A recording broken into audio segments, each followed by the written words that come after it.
Every team, every topic, everywhere. This is Believe.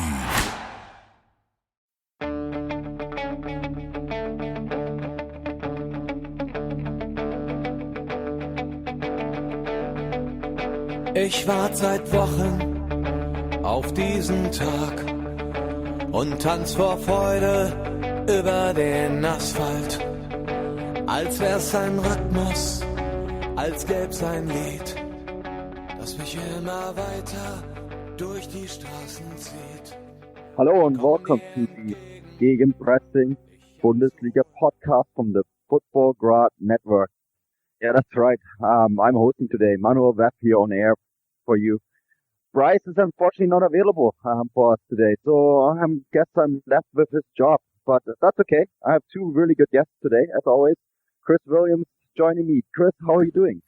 Manu, I'm very well, thanks. A bit better than Bryce. Poor Bryce, when he's listening. Hope he's feeling a lot better. I'm tired. Like you, mate, I was very busy, and like John, very busy in the week with European football. So I've been glad for a nice weekend. Yeah, it's been a very busy week, hasn't it? And joining us today is John. John, and you were on the road like all of us this week as well, weren't you? Yeah, I was, but fortunately for me, I'm a little bit closer to the places where I was supposed to be, but it still meant that I was doing pretty long shifts for a couple of days in a row. And by the end of the week, I've come down with a bit of a cold. So I've been spending most of this weekend in bed, but fortunately there's been plenty of good football on for me to watch. So I've been hugging my radiator and watching football. It's pretty hard not to catch a cold at this time of the year when you're in the press box, isn't it? I think people always forget sitting in the press box is not exactly a warm, cushiony job. It's open in the air and you're basically sitting there on a table trying to write. And I had my hands almost fall off Wednesday night in Leipzig, I tell you. I bet it wasn't any better in England, was it? It was pretty cold. I like to go into the toilets and use the hand dryers at half time and just really get the blood flowing again. That's my other thing is tracksuit bottoms underneath the jeans. Secret tip. I wear ski gear. Now, if you want to see an example of ski gear use, our friend Archie has it down. All the way with goggles. I want to give a shout out to him. 2 goggles, and he still biked to the Rhein-Energiestadion in Köln and got to watch the game. But there was actual snow on the press table, so I'm glad I didn't do that game. But yeah, guys, we have to talk about European football. And it was a cold night in Munich too. Bayern playing against PSG, and that was maybe, we talked about quite a bit about this game, right, John, and whether or not this was actually important, and we had there was some sort of this feeling outside of Munich that this game wouldn't matter too much to them, but of course in Munich that feeling was very different, and you saw that on the pitch, didn't you, on Tuesday, where they were very dominant and came close to really dislodge PSG from that first spot. Yeah, I think it was an interesting fixture for so many different reasons. I mean, as we said already, I described this fixture as a bit of a win-win, really, for Bayern, despite the fact that obviously, as you said, the fans wouldn't have seen it that way. But I think it was really indicative of actually how bad Bayern had been under Ancelotti, or how much he had lost them. And it was good to see the team come out, put in a big dominant performance, and actually show the rest of the tournament just how beatable PSG are. And for me, that's what it is. Everyone looks at their front three and gets very, very nervous, and rightly so, because they've got a very, very good three. But we all know that neither Neymar nor, I guess, Cavani are really tracking back as much as you would expect your front line to do, and so it means that actually huge amounts of space is opened, huge amounts of space opened up in the game for Bayern. I think it was interesting seeing Kingsley Coman take on, I think it was Dani Alves down the wing for one of the goals, ghosted past him, and then he was just in absolutely acres of space. And there was no danger that anyone was going to stop the goal from going in. So I think, everyone likes to talk about this PSG front three, but I don't think that they're going to be able to win the Champions League with that front three. They're going to have to drop one of them and cede that place for someone slightly more defensive.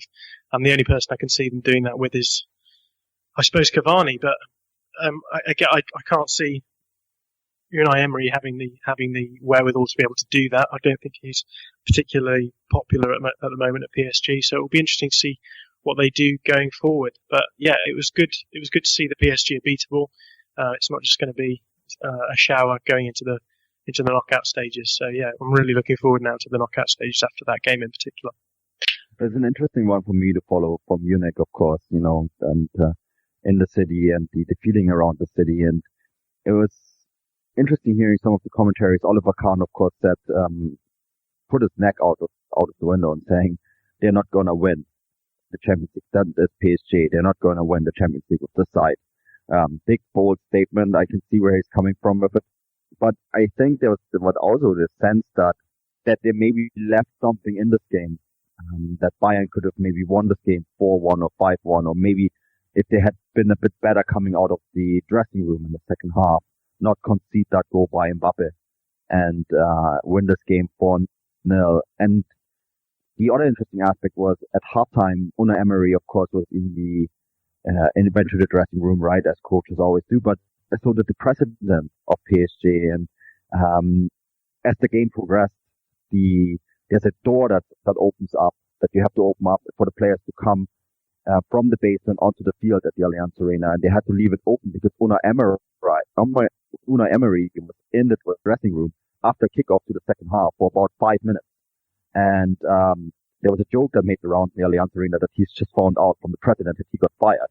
Of course, it wasn't quite that dramatic, but you got a real sense that at that very moment, PSG was really coming apart. And that is really something interesting. And what I find really interesting is that Bayern didn't use that moment a bit more, because I felt that second half, they could have really gotten for that result and maybe beaten PSG by even a bigger margin. And that is quite something. And I wonder, Chris, this Bayern side, is Heinkes getting that last little bit out of them before they finally, have to usher in a new era? It feels like all of a sudden they're moving as a unit again. They're playing very much the same kind of style of efficient football they did back in 2013. Can we see Bayern replicate what they did under Heinkes the last time around? Oh, can they go all the way? Not 100% sure on that, but for this match, I thought they were excellent. And I think the key battle for me was the midfield with Rudy, Tolisso and Rodriguez. I thought that triangle, it was almost very attacking.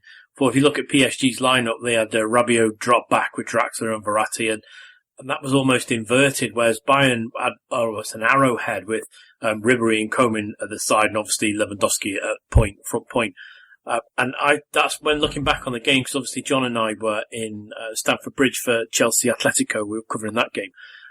When looking back on the highlights, for me, that's where the game seemed to be won, was in the middle of the field. And as you were saying, and Oliver Kahn said, you don't think PSG can go on and win the trophy. I believe that they can't as well. And I just think that they don't have exactly what it takes in the midfield. A lot of games are won and lost in the midfield, and I think this one was won and lost for both sides in the middle.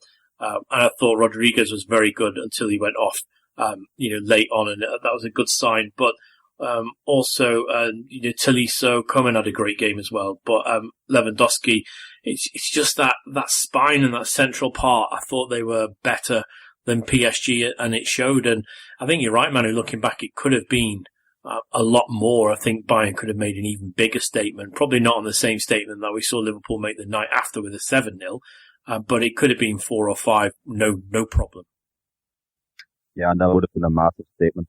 I personally don't think it's just the midfield, Chris. It's also defense. Dani Alves, as good of a footballer he was once, there was shades of his Brazil 7-1 performance against Germany. That back line has the tendency to, when they fall apart at PSG, they really seem to fall apart really badly. And I almost wonder if they lack the discipline to shut out opposition. I mean, we all remember what happened to them, of course, against Barcelona, right? First time in history that a side gave away a 5-1 lead in the second leg, even though they had scored themselves. So it's weird. This PSG side is really odd to me, and I think they were really fortunate in in the first leg to hit Bayern at a time when Bayern was completely falling apart. And Heinkes has them going. Ribéry was another one who I thought was really excellent. You point out with figures, I thought he was really, really great as well. So he has them really going. But this really begs the question, right? I mean, we've seen midweek following the game in the papers that Bayern are now have narrowed down the list of candidates for coaches to replace him, because he is basically going to leave after the end of the season. And we now know the list, and on that list were some interesting names. Some of them, one of them who we think is probably going to get the job, but Tuchel, Klopp, Fonseca from Shakhtar Donetsk, right?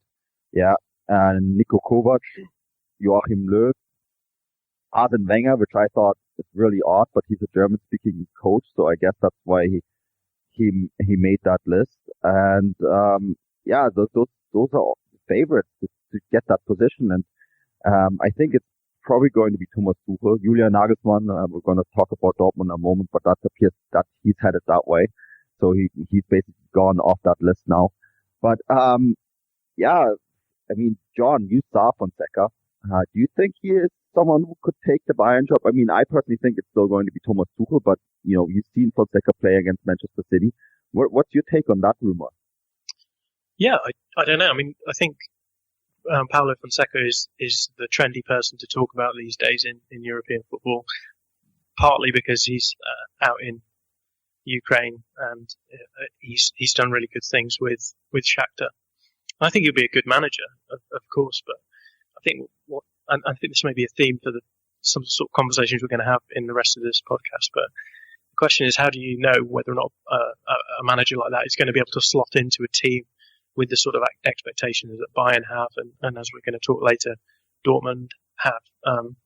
And I would be very interested to see how Fonseca would fit in. I think the thing that stands in good stead for Fonseca is the fact that the team that he's playing at the moment at Shakhtar is playing in a similar sort of formation to Bayern. They play at 4-2-3-1, and I think one reason why Heinkes has done so well is because he's come in and just gone back to basics for Bayern. They have the players to play a 4-2-3-1. They've able to bring out the best in Thomas Müller, playing in that way.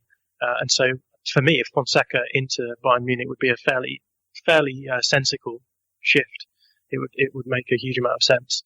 But yeah, I think you're right that he's the sort of outlier favourite, the one that everyone kind of wants to see happen, but doesn't really think that there's any chance that it will. Yeah, I think personally, I still think it's going to be Thomas Tuchel. But Chris, another name on that list, and that name on the list, Niko Kovac, he faced Bayern on Saturday, and Frankfurt did a very good job against Bayern. Bayern don't like to play in Frankfurt, and I think we saw on Saturday why. Yeah, and he would be. He's a good coach, and he's another one who's able to get the way that German teams play, and he's been able to do that. And Frankfurt had some real trouble last season, didn't they? At one part, they were going exceptionally well, and they sort of fell off a bit. But I think that was very much to do with the players they had out injured at the time, and Kovac was able to turn that around in the end. But would he be good enough for the Bayern job? I'm not 100% sure. It's a massive step up, isn't it, to go from Eintracht Frankfurt to Bayern Munich. The expectation, not just in Germany, but in the European competition, would be a massive level. I don't quite know if he would be suited for them, for me. Yeah, and he plays a very aggressive style of football. So I think he's an interesting coach, but I think he's still someone who's coming a little bit, he's still trying to develop himself into his style of football, right? And it's not quite refined yet. So I think he needs time. And that brings us really to the next coach and the next topic, because time is something that Ralf Hasenhüttl has claimed for himself, because he was another one on the list, but he's taken himself off. Quite outspoken about it, actually, saying that he's not ready yet for Bayern. And the reason he says he's not ready yet for Bayern is because he is not, his team, RB Leipzig, in the Champions League still showed too much immaturity in a way.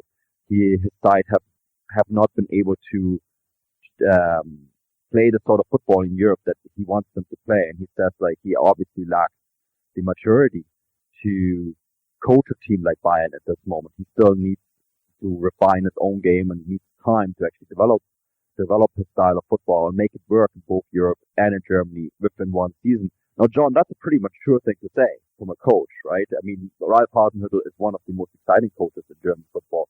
But to basically say like, well, no, I'm actually not ready yet for Bayern. I have a job to do here, and I actually don't think it wasn't just my team's immaturity that got us out of the Champions League, but it was actually also my coaching style. Yeah, I don't think I've ever heard a manager say anything approaching that before, really. I think most managers adopt this mantra that, every opportunity should be taken with both hands, because you don't know when another opportunity like that is going to come up, and that's certainly the line that Peter Stöger has taken. I do think that there's an element to which, some of these coaches who play high intensity pressing football, there is a question as to how well they would fit in at a team like Bayern, which is used to having really elite players in almost every position. And the same sort of thing that we're saying about PSG. If you're going to adopt a Gegenpressing style, a high press, which requires a huge amount of intensity and a huge amount of teamwork and a huge amount of commitment from all the members of your team, it's hard to come into these bigger clubs and expect the same sort of response. I can't imagine, for example, Neymar, Cavani, Mbappe necessarily being able to slot into that kind of system. And I think there's probably questions about whether or not you would be able to get the same sort of commitment out of some of the Bayern players as well. So I think that also raises questions about whether or not Klopp would be particularly effective manager at Bayern. There's also, I think, the aspect that a lot of these managers who play that kind of football almost have a bit of a punk attitude to football. This sort of underlying underdog element to their game, maybe off the beaten track a little bit. And you see that with someone like Diego Simeone as well. His football that's called charisma football. This idea that you're sort of the underdogs. You battle away as hard as you can, because a team can take a result from a small team can take a result from a bigger team just through sheer force of will and tactics. And I wonder whether or not that would mean that both Hasenhüttl and Klopp might not fit in particularly well somewhere like Bayern. There's another element to this though, John, because I think that RB Leipzig don't really want to play. They don't want to play as the underdog. They want to be as an image. They want to be not seen necessarily like Bayern, but RB, of course. And I mean, now the company Red Bull stands for success, right? And everything that Mateschitz has done in any sport really that he's been involved in is that he wants to have that fresh take, that not hipster, but rock star kind of quality to all the sport teams that he has. But the one thing that always stands out, be it Formula One, be it ice hockey, be it soccer, be it all these other sports that he's involved in, is success, right? Winning. And that's not too dissimilar to Bayern. It's a bit different because you want to do it in a very much more aggressive kind of way. But I almost wonder if that kind of, with him saying he doesn't want to go necessarily to Bayern yet, it's because he's not happy with the way Leipzig have played. His brand of football that he wants to show it's and he saw this in the Champions League, and I was there on Wednesday, and I thought that Leipzig by far were the better team. They were way better than Besiktas. Individually as talent, these players were far better, but there was a lack of maturity to get the job done. And I mean, this is something that we have lamented from the likes of Dortmund, for example, but also a bit with Leipzig, and you see it in the big games in particular where they're just not ready yet. And I almost wonder if that's also, we have to remember 4 years ago, the side was still playing in the third division in Germany, right? So it's a big step, but you almost wonder if there's an element to that, and that Hasenhüttl has just realized that, well, here I can play the football I want, I can grow something, I can grow myself as a personality, but I'm also not quite ready yet with the product that I want to develop here at RB is not ready yet, so maybe I'm not ready yet to leave. And I mean, Chris, that is a big part of developing as a coach, right? Now, we met Hasenhüttl if you listen to his press conferences, he's quite a mature personality, like someone who's really grounded. Yeah, he was, especially, I think it was the second to last match day last season, wasn't it, against Bayern, when, I think it was maturity again that let that lead slip, and, eventually they didn't get the result that they were after, and, that was a remarkable game. But in this instance, I think he perhaps doesn't need to be as harsh on himself. If we look at another European new team this season, which was Hoffenheim, Nagelsmann was very, and I say immature tactically, and I don't say that as regarded to his age. I mean, he was just immature with his tactics, the way he approached the playoff, and then also in the Europa League as well. And you don't get that overnight in European football. So Ralf Hasenhüttl, it's the first time he's been in Europe with RB Leipzig, and this is a real learning opportunity for them. And if you look at the players he's got in the team, you've got Timo Werner, who's exceptional talent, but he's never played in European competition before. You've got Naby Keita. You've got Campbell, who has got a little bit of experience, but he's not got that much experience. You've got Deme at the back, Orban, Isankner, Gulashi's in goal as well. So throughout the team, there is, as you said, there's a lot of talent, and you saw that in the game, but there isn't a lot of European experience or European knowledge. So I think sometimes we can see this, especially the last few years with Bayern and Dortmund, and even Schalke to some extent when they were in the Champions League, and probably true extent with Bayer Leverkusen as well, is that you need to be able to win ugly sometimes in the Champions League. You need to be able to go away from home and grind out a 1-0, a really boring 1-0 win. Or likewise, you need to go away and just grind out a 0-0 draw. And at home, sometimes you need, because it's a Champions League, you're not going to be able to play this high pressing, high football continuously. You're going to have to play awful European football in the group stages that just grinds you through. And we see that from some of the, the best teams. Look at Real Madrid. They don't play exciting football all the time. They know how to sit a game out. They know how to sit back. They know how to grind out a 1-0 win occasionally when it needs them. And I think that's what's missing from Leipzig and Hasenhüttl at the moment. It's just that experience. And I'm sure he's going to stay at Leipzig, and Leipzig is second in the table, and we all expect them to qualify again for the Champions League next season. I would say I can't see them not qualifying from the position they're in now, but he will be able to take on all the experience that he's gained from this season, from the group stages, and take them on. And don't forget, they've fallen into a very high competition now. The Europa League has just been populated with fantastic teams that have just fallen out of the Champions League. So they'll be able to get some more European experience when the new year comes, when the football comes back after the European break. And I think he'll learn a lot from this season, and RB Leipzig in Europe will be a different prospect next season. And I believe that for Hoffenheim as well, whether Nagelsmann's there or not, the players that will be left there will have European experience that they can build upon. So I think he's probably been a little bit harsh on himself there. Yeah, it's interesting though, because you get that reaction. I was there, of course, against Mainz as well, the game that they, in my opinion, they threw away. They were so comfortable against Mainz for lead. Of course, there was a lot of VAR trouble, and I want to talk about VAR in just a moment as well, before we get to the really big topic. But I feel that sometimes they just don't get the job done, and this is something that you point all these things out, Chris. This is all mentality, the maturity and, age. I mean, the biggest star, Timo Werner, is 21 now, I believe, right?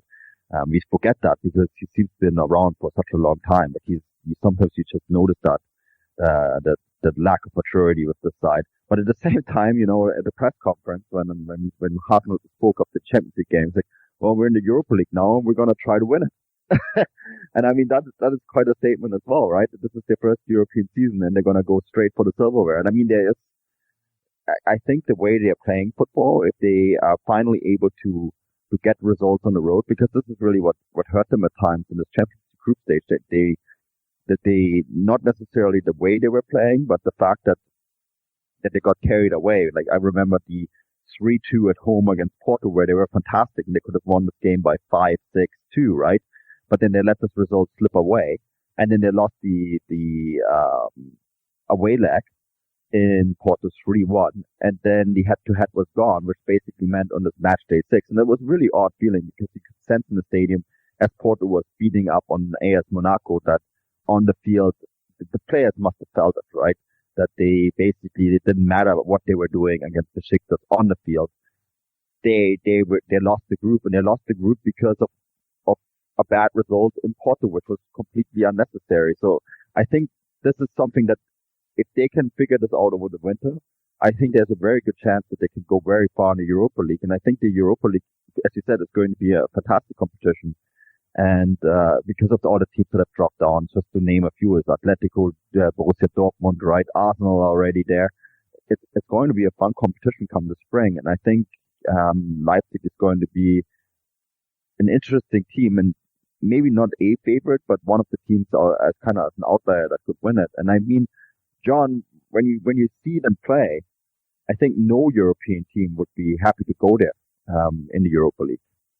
Yeah, I think they're a bit of an unknown quantity, and I think that ties into what you were saying before about the fact that it's often missed, the fact that RB Leipzig just rose into prominence from nowhere. I mean, nine years ago they were eighth tier of German football, and as you said, what's most interesting about that is that you do have to develop the ability to play European football. You have to learn how to do that, and I remember having read various pieces on someone like Sir Alex Ferguson. One of the reasons why he was such a great coach was precisely because he did learn from going to Europe. He took his time and eventually got there with the Champions League. And I think that for Hasenhüttl to recognise that the different format that Europe offers, the way that you have to balance off your European side against your domestic duties, I think that you're right to say that's a very, very mature thing, a mature approach to have. And I think it will be good for him to have another year of working out how to get that balance right. I also think, obviously RB Leipzig, a very controversial side.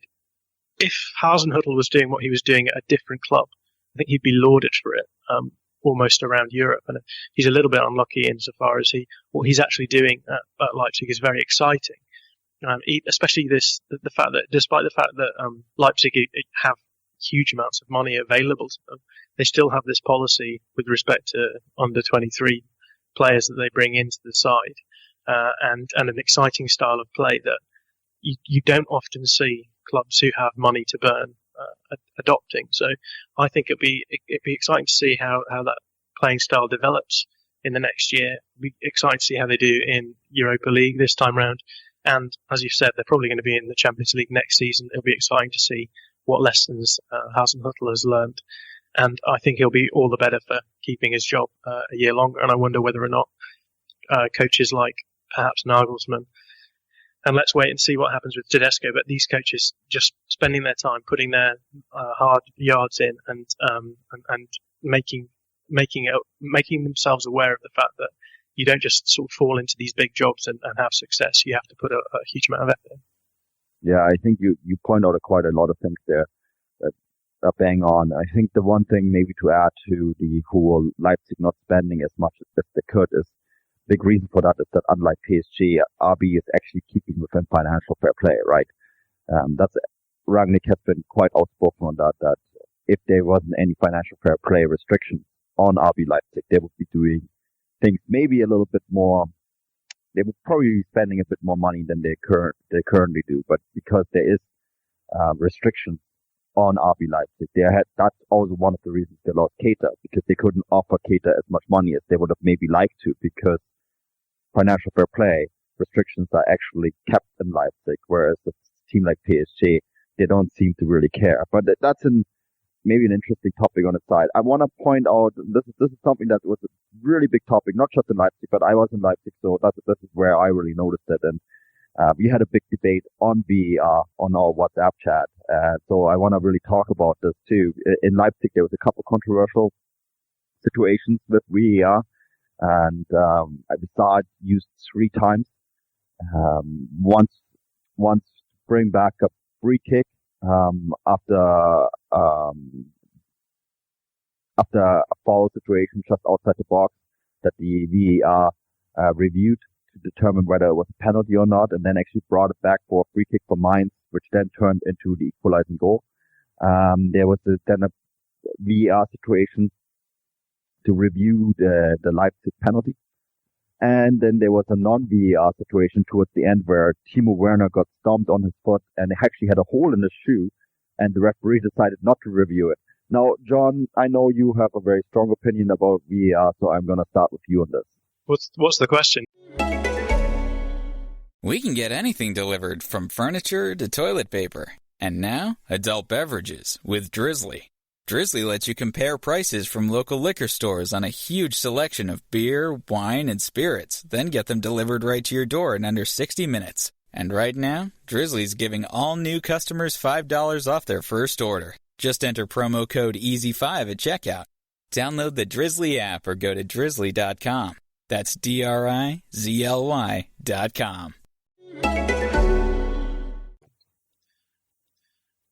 Well, my question really is, the way it's almost used right now is are referees in the Bundesliga almost too reliant on it in a sense? Because this is the sense I get, that they're almost too afraid to make their own decisions when it comes to what they see on the field. The first thing that you always hear or see is when they put their hand onto their microphone, right? Or their headset rather. And I almost wonder, are referees becoming too reliant on the system? I mean, VAR, I personally am for VAR, but I think in the end of the day, it's supposed to be the referee on the field making the decision.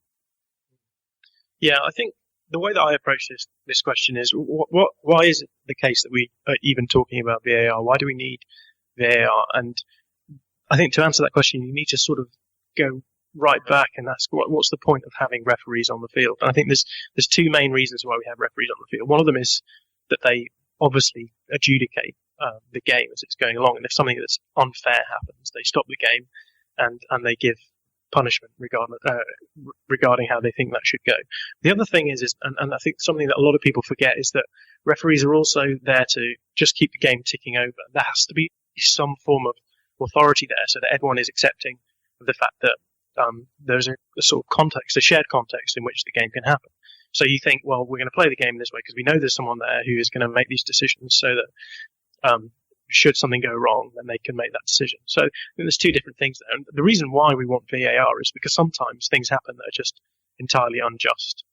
And you don't want those things to happen. You don't want a game to be ruined by a call that's obviously bogus. And I think everyone pretty much is in agreement that those things shouldn't happen and VAR should be used in order to stop those things happening. The problem is that as soon as you start introducing something like VAR to take care of those big match-changing moments, they start creeping into the other side of things, and then, as you've said, the referee starts doubting themselves. They think, well, if this could be possibly wrong, then what's to stop this being possibly wrong? And so what you start then doing is, I think, referees become, like you said, too reliant on it. They start second guessing themselves, and I think this gets talked about enough in discussions about VAR, which is when they obviously refereeing is done the majority of the time. You have to sort of make intelligent guesses. You have to say everything that I've seen from this scenario makes it look like a foul to me. So even if you're not entirely sure what you're doing there, you're sort of speculating a little bit. And as soon as you enter something like VAR into the equation, then it becomes a lot harder to judge. So I think I'm all for VAR in that scenario where you maybe give each team a couple of challenges, as you do in, say, NFL, where if they feel as though something unfair has happened, they can then flag it up and say we want to have that reviewed, that scenario. But I think other than that, it does slow down the game. It affects the referee's ability to properly adjudicate, and it also raises questions about the authority of the referee on the field in such a way that you sort of lose that context that you need in order to be able to have the game running smoothly. So yeah, I think that from what I've seen in the Bundesliga, they've really not handled it very well, and they need to sort of have a root and branch return and ask the question, what are we doing wrong here? No, Chris, we had the MLS Cup final, and Major League Soccer has its critics, of course. People look down on it at times, but we had 2 VAR decisions made during that final without anyone in the stadium ever noticing, because it was done so quick that they looked at it so quick, and in the flow of the moment just basically made the decisions and gave the referee the all clear. And then most of the time, the referee basically handled all the decisions on the field himself. Is that how or we want VAR to happen, it has to be instant, doesn't it? Yeah, it does. And I thought it would be instant, to be honest, because there are footages available instantaneously, isn't it? And whoever is in charge in Cologne will see that and should be able to make the judgment there and then. I think the problem we have with VAR is it almost becomes like a mother's meeting at one point, doesn't it? When they all stand round and there's a couple of them in Cologne and they're looking at the screen, and then there's the referee on the pitch going, "Oh, I don't really know," and then he goes over and has a look on the screen, and then they have another bit more of a talk. It doesn't seem this complicated in any other sports. If you look at rugby, it certainly doesn't seem as complicated. Tennis has different aspects of VAR as the line calls and the judges, which is a little similar to the goal line technology, but the calls are done instantaneously. So if we look at the goal line technology, it's straight to the referee. If the referee's got an extra watch on, it's straight to that watch and it buzzes there and then whether it's a goal or not. And I'm sure that VAR can get down to that quick. And it's interesting that you mention the MLS, because we know that the MLS is being looked at by Howard Webb, who's had a lot of critics in England, but I think for technical aspects of refereeing, he knows what he's on about and he's gone over there and he's sorted it out. I think maybe the Bundesliga needs someone to go in and have a look at how they're doing it, because for me, it's worked on occasion, but then it's not worked on the majority of occasion, or when it has, it's been far too long. If we look at the Gladbach-Schalke game on Saturday evening's game, referee Sascha Stegman, didn't seem to have volition in his own convictions, so he seemed to have it there because it was easy to use, so he went to it. Now, I know they went to it, and was it a penalty? It probably was a penalty, but then they noticed that actually there was a foul 8 seconds before and we should probably pull it back. And I get that's why VAR's there. It was just a very convoluted way of doing that. But then if you fast forward to today's match against Cologne and Freiburg with Dr. Robert Kamper, who's refereeing the penalty, he's getting badgered to go to VAR. He doesn't. He's got a duty of his own conviction. He knows it's a penalty, blows it, points it straight away. And it always seems, when it comes down to referees, it's inconsistency. And I think it's inconsistency of implementing VAR, which is a problem. And because we're all humans and we're all different, we all do things differently, you are going to get inconsistency. But we all had hopes that the technology would stamp out that inconsistency. I think we need to go back to the drawing board a little, and where do we use it and when do we not use it? So it needs to be redefined about when it's used. A little like goal line technology can only be used to determine whether the ball's gone over the line or not. It needs to be a little simpler. I'm for VAR because I think done properly and done correctly and done time efficiently, it's excellent for the game. But for the last few weeks, it's really slowed the game down, and you're seeing calls go to VAR when probably they don't need to, and then you see other calls not go to VAR when teams are screaming for them to go. So it's this inconsistency. So in short, I think they need to get someone in. Probably not Howard Webb because he's got too many ties to the Bundesliga in his personal life, but I think somebody else of that stature and that ilk could come in and sit down and show them maybe a more refined way of doing it. Yeah, I think maybe to wrap this topic out, it was interesting what Ralf Hasenhüttl said when the referee Utrecht did decide not to go to VAR on Timo Werner's foul. And he said, well, maybe he's already been on the screen 4 times today. Maybe he just was too tired to go a 5th time. So, this maybe sums it up, the inconsistency and the fact that it's almost become a bit of a joke. That already tells me that in its current form, it's not working. But I'm sure over Christmas, this will be a topic and, something that the DFL and the DFB will look at changing. Now, speaking of change, Chris, we'll stay with you because there was a massive change. Maybe the biggest topic in maybe even European football. Borussia Dortmund, they've finally done it. They've let go of Peter Bosz. Now, we have to go back a little bit, right? For me personally, I thought it was impossible to keep him after that 4-4 against Schalke. Now, they did give him a lifeline, the Leverkusen, Real Madrid, and Werder Bremen games, and all those 3 games ended more or less in disappointment. In my opinion, insane. They lost 2-1 to Werder Bremen this weekend. Do you think that Dortmund have maybe done this a bit too late? And maybe another question is, bringing in Peter Bosz, was that maybe a mistake in the first place, given with everything that went on with Thomas Tuchel, etc. during the summer? It's an odd one, isn't it?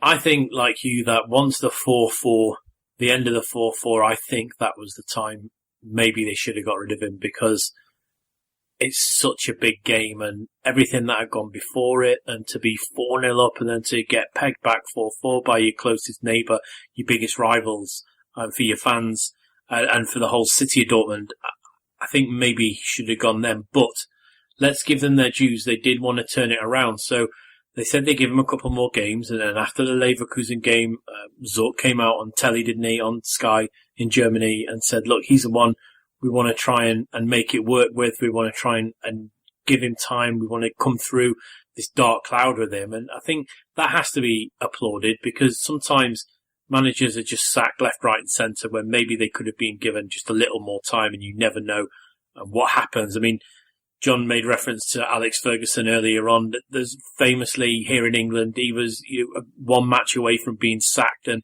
he was given that extra time, and Manchester United never looked back and went on and won multiple Premier Leagues and Champions League and FA Cups, etc. So I can see why Borussia Dortmund did want to give him maybe just a little bit longer. But yeah, it's an unfortunate situation. But after the defeat on Saturday to Werder Bremen, it was inevitable, and they moved very quick. And was he the right man to go with? I'm not sure. In retrospect, now I think when he was hired, everybody was excited. I certainly was, because we'd all seen how Ajax had played the season before, especially in Europe. Obviously, it's a bit of a hard one to judge a coach in a league which is a little bit lacking in talent, and that's, the Dutch league's been nowhere near the levels it was in the 90s. And for him to take that very young Ajax side all the way to the Europa League final, I think gives an indication that he is a good coach and he knows what he's doing. I just think he was a square peg in a round hole, and Thomas Tuchel, he was going places with Dortmund, but obviously he didn't get on with everybody else, and he certainly didn't get on with some of the players, and he certainly didn't get on with the higher management. So his position became untenable, so it had to be changed. And maybe key was they wanted Lucien Favre, and Bosz was almost a second, wasn't he? Or even a third at one point, third choice. So it's disappointing all round, I think. It's disappointing for him because in flashes we've seen he is a good coach, and I'm sure he will go back to the Dutch league and he'll get a job and he'll carry on doing the good work he did at Ajax previously. But unfortunately for Borussia Dortmund, I think this was a season, especially early on, where they were flying in the league and it looked like they could be serious league challengers, and that's fallen away over the last 8-9 games, hasn't it? Dramatically even, and they've fallen out of the Champions League into Europe now, into Europa League. But Peter Stöger coming in, wow, that's a big move, I think. Yeah, that is a big move. I mean, John made the reference that's like Slaven Bilic getting the Chelsea job, right, after being fired from West Ham. I guess the Premier League and the Bundesliga are not very often comparable, because Peter Stöger, I think Hans-Joachim Watzke said it very well at the press conference. We hired Peter Stöger for what he's done over the entire period at Köln, not just for the last what happened in the last few weeks. And I think when you look at Peter Stöger, there is a lot there that could get Borussia Dortmund at least stabilized for the rest of the season. The way he plays, the way he's an emotional leader, he's a very emotional guy, and I think he was a very honest and frank guy. He said, like, I am really looking forward to go to Dortmund, but at the same time, I've been at one of the best clubs. So been at the best club, in my opinion, for now 4 years, and we still love Köln. So it's like really, really open, honest guy. But it's an interesting one, because they did talk to Stöger, didn't they, Chris? Over the summer, Stöger was a candidate, and they really quickly realized that Stöger was very much married to Köln, and that's why they didn't go for him. But it almost seems like Stöger became available. The issue with Bosz continued, so they said, okay, well, we'll go grab Stöger now, because all of a sudden he's free. Yeah, and I do think that's pretty much it, Manu. They They tried to get him at the end of last season, but he'd done wonders with Cologne, and he was very happy there. And we all thought that they'd have a really good season the season that we're in now. We thought they would challenge well in the Europa League, especially with the players they had at the time. And it just wasn't to be. And yeah, I'm with you that all of a sudden one of their main candidates from the job last season, where after Tuchel left, suddenly becomes available. They have a poor result midweek. On the big scheme of things, and then they have an exceptionally poor result at home against Werder Bremen, and I think enough was enough, and the axe came down very quickly. They must have been talking to him, I would say, maybe sounded him out, because the decision to replace him with Stöger was made very, very quickly. Interesting that he's been given till the end of the season, so he's not the new permanent indefinite manager. He's just signed a contract to the end of the season, so we'll see where it goes from there. But I think they moved very quickly in order to redress the balance. Yeah, it's an interesting one because, yeah, as you said, Watzke at the press conference, of course, said that, it's an open decision what's going to happen in the summer. So there's maybe we will continue with Stöger, but I think we all know that that's not true. The name Julian Nagelsmann is on everyone's lips, and there's basically already Bild, I think it was, said that it's already a done deal with Nagelsmann coming in the summer. So it's pretty much an open secret that that's where it's gonna go with Julian Nagelsmann coming in. John Nagelsmann, the summer of 2018, that means he's not going to Bayern, but he's still going to a big club. Do you think he's ready for a move like that? It's a pretty big step. Yeah, I think it is a big step, and he obviously had an incredible breakout season last season. This season's been a little bit more hit and miss for Nagelsmann, and it's hard to know why. I think we mentioned this on the podcast last week, and he seems to be sort of flitting between having good wins and then losing quite badly. So it'll be interesting to see how that's going to go. It's hard to. For me, it's a really interesting scenario here. I think the winners of this scenario are probably BVB, because they have the chance to have Stöger for the rest of the season, see how he'll go. And if he doesn't work out, he doesn't work out. But then they have this option as well of getting Nagelsmann at the end of the season as well. I think the people who are going to lose out here are more likely to be the coaches than BVB.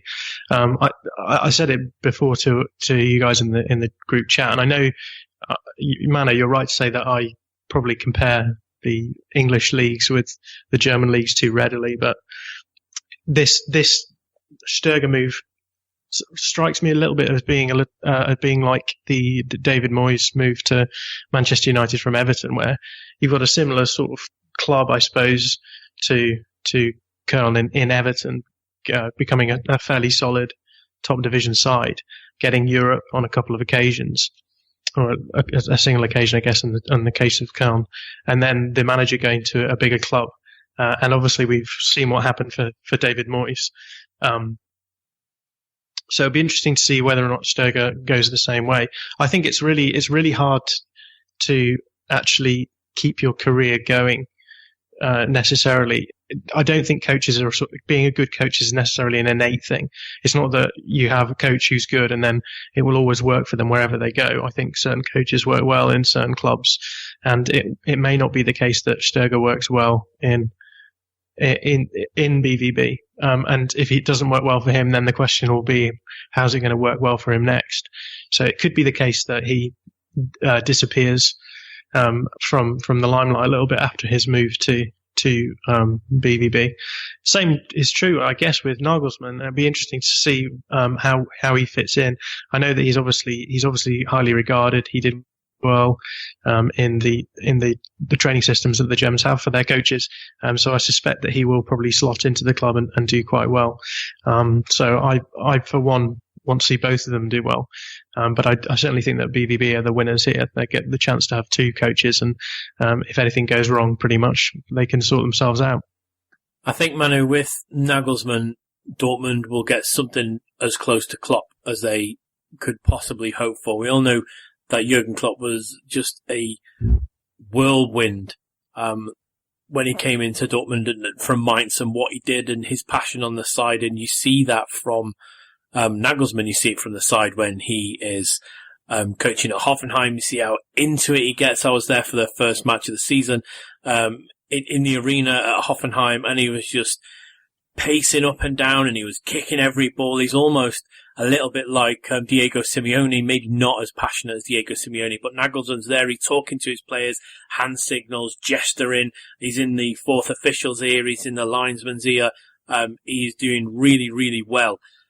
He just gets that, and I think he would be an excellent manager or head coach at Dortmund. And if that's the way they want to go, I think it'll be not a minute too soon for them. But so everything he does on the side, the way he gets across his emotions, and he could almost be like a mini Klopp. John, how do you think that would go down well at Dortmund? Yeah, I think it'd probably go down quite well. Obviously, I'm just reading through Rafa Honigstein's biography at the moment, and that's what I love so much about Klopp is that the way that he does come across as human. And I guess most people will have seen that interview that he gave today after the Merseyside derby, and I think the majority of sports fans really, really appreciate that kind of human element to a coach.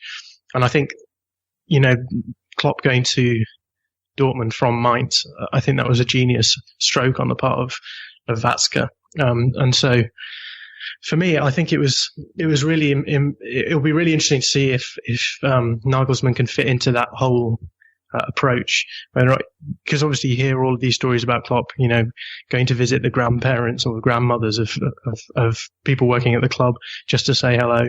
And that whole approach breeds a particular approach to a club's entire sort of context. It allows you to develop your tactics and your ideologies in a more holistic way. And I think that's what Klopp has got down so well, so that when you start having results that don't work, when things don't go your way, you don't start becoming reactive and saying, well, we haven't won this game, so let's change this quickly.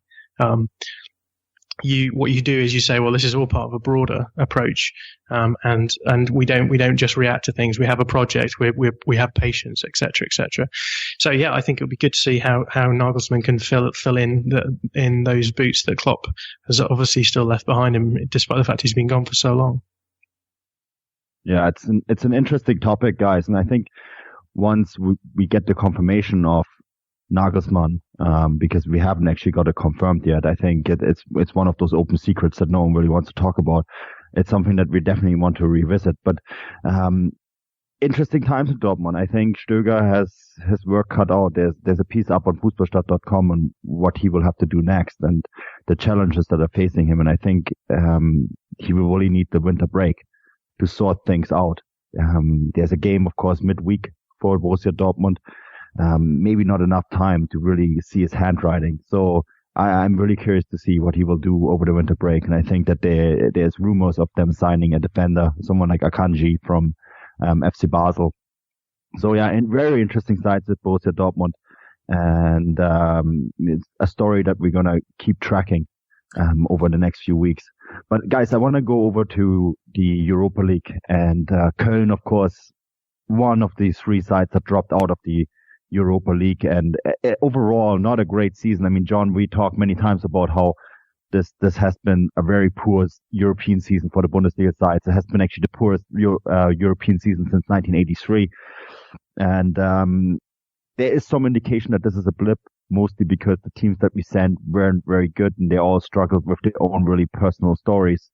And I was at the Hertha game on Thursday and thought that this Hertha side, maybe this was a step too early for them getting into Europe. And I think the only positive coming out of this story is that they tried Paul Dardai actually fielded Jürgen Klinsmann's son, Jonathan Klinsmann, and Jonathan actually spoke to us 30 seconds, spoke with us for 5 minutes after the game. So yeah, this is what he had to say. First game, first penalty save, is that a perfect debut? I would think so. It's getting the point is also very important. and just to finish Europe, the Europa League a little bit stronger. I thought that was also very important. I thought we played well. I thought the goal was unlucky, it deflected, but we came back. We got the 1-1 almost right away, and then obviously the penalty save is something I'll remember for a long time. Did you hear the news that Max is already giving out a dinner for you? Yeah, he told me right after the game. Yeah. You don't believe it? No, I believe him. Yeah. The fans were screaming your name after the penalty and after the game. It's like a dream, isn't it? Yeah, definitely. I don't think I could have imagined that before the game. It's something you always dream about, having the fans name, and for it to happen today, it's unbelievable. How was when did Paul tell you that you're supposed to? A couple of days ago in practice. Yeah, might have been yesterday. But Thomas went out ill, and they wanted to rest Rune still. And he came to me and he said, you're gonna be in the starting 11. And then, yeah. So how much sleep did you catch last night? Last night I didn't get any sleep, but I took a nap before the game. That saved me. So. Okay.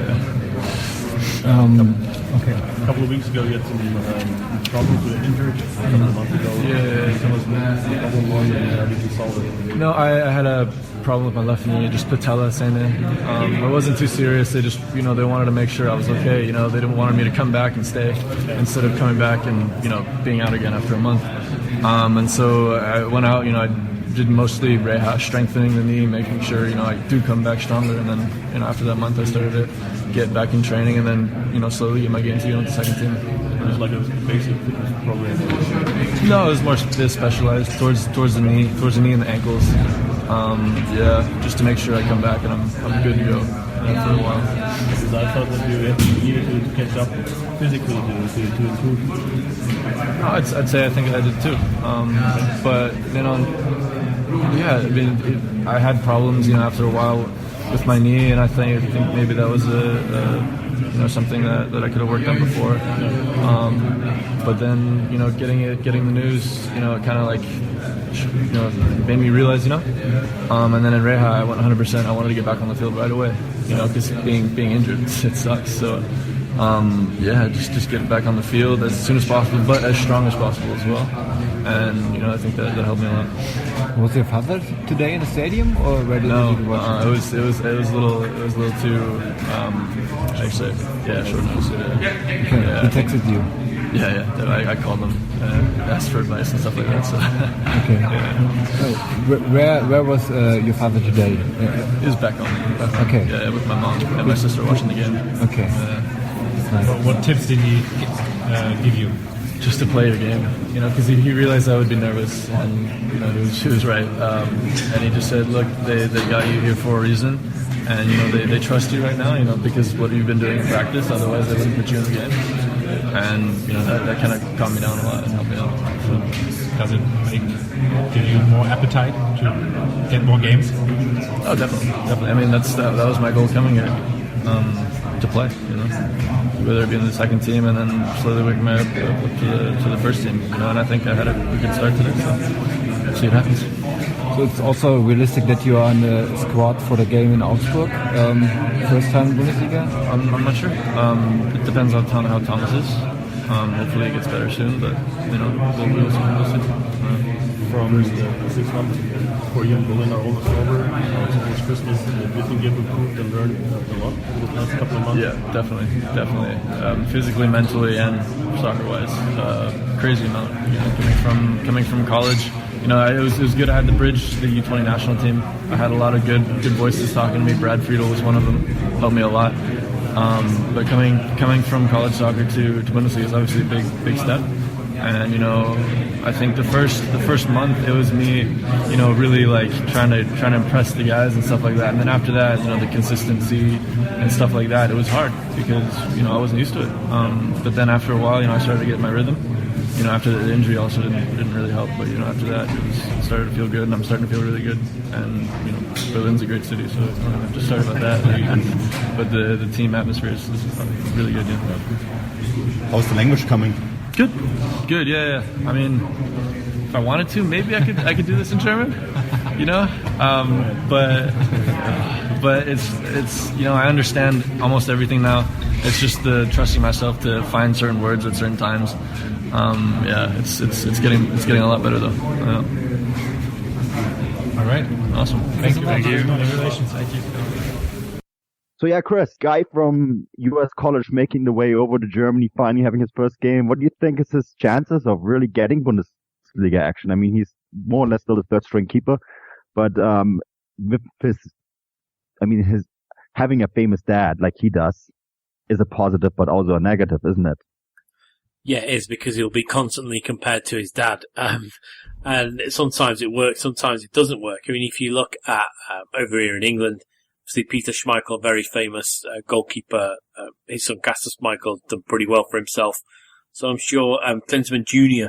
can do very well. But it's just another instance of someone who was brought up in the American circle, who's come into the Bundesliga and started to play good football. And I spoke to Sirius Radio a couple of weeks ago and said there's just something about American, I think they call it high school and college sports, isn't it? That's just a little bit more competitive than what we have over here in Europe. And I think it breeds a more competitive athlete. So I'm not shocked to see the likes of Christian Pulisic come through and, the other American players that are playing here in the Bundesliga, because I think it's just the grounding they get in America makes them just a little bit more competitive, and that breeds through. So it'll be interesting to see if he can make a full start at Hertha Berlin or if he moves on somewhere else. But I think for him, must be a really nice occasion, and even more so for his dad.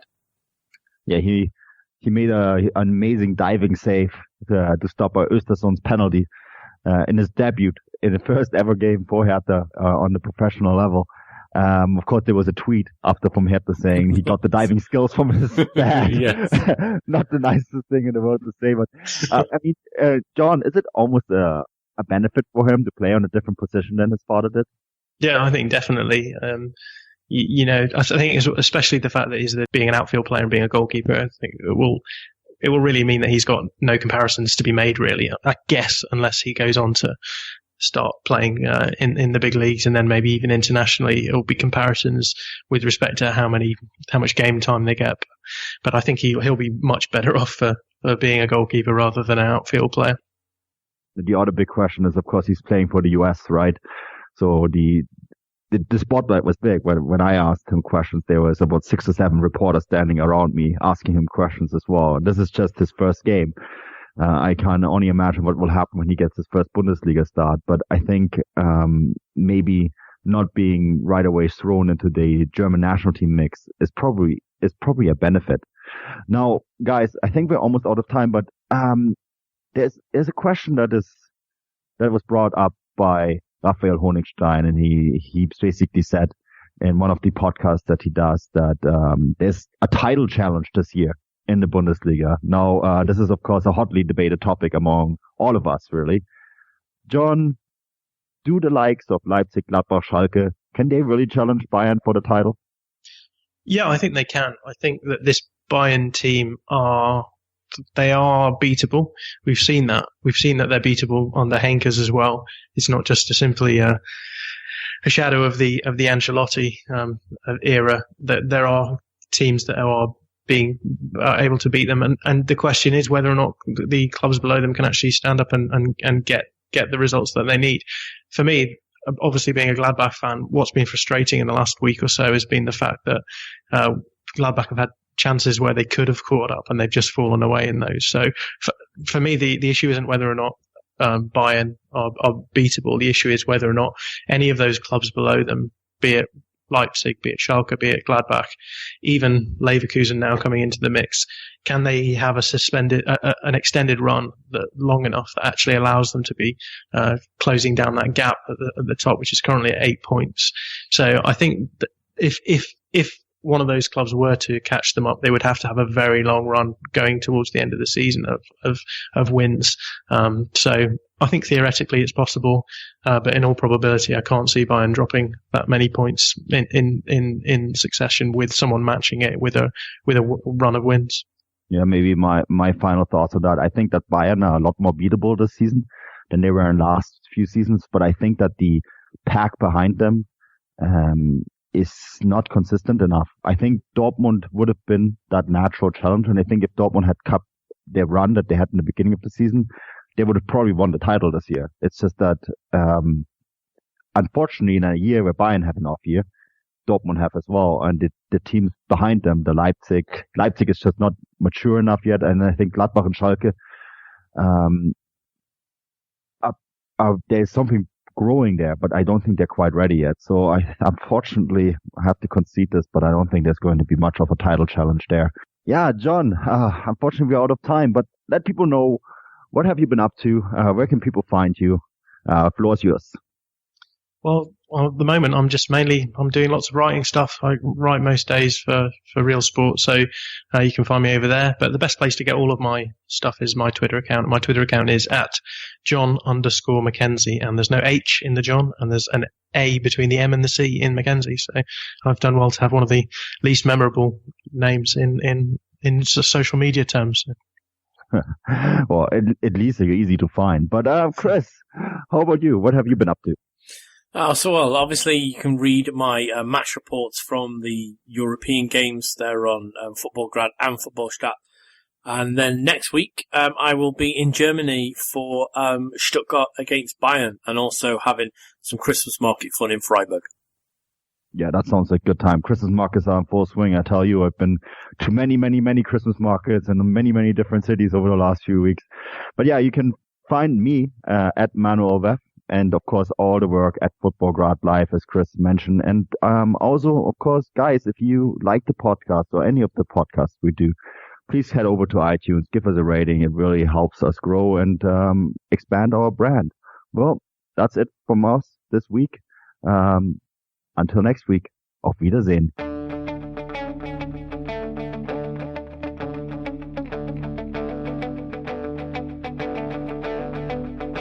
Ich warte seit Wochen auf diesen Tag und tanz vor Freude über den Asphalt. Als wär's ein Rhythmus, als gäb's ein Lied, das mich immer weiter durch die Straßen zieht. Komm dir entgegen, dich abzuholen. One gift that never gets returned? Trick question. It's 3 gifts: beer, wine, and spirits. And with Drizzly, you can send the gift of drinks right to your loved one's doors. Drizzly lets you compare prices from local liquor stores on a huge selection of beer, wine, and holiday spirits, then get them delivered right to that lucky someone's door in under 60 minutes. And right now, Drizzly is giving customers $5 off their first order. Just enter promo code JINGLE at checkout. Download the Drizzly app or go to drizzly.com. That's DRIZLY.com.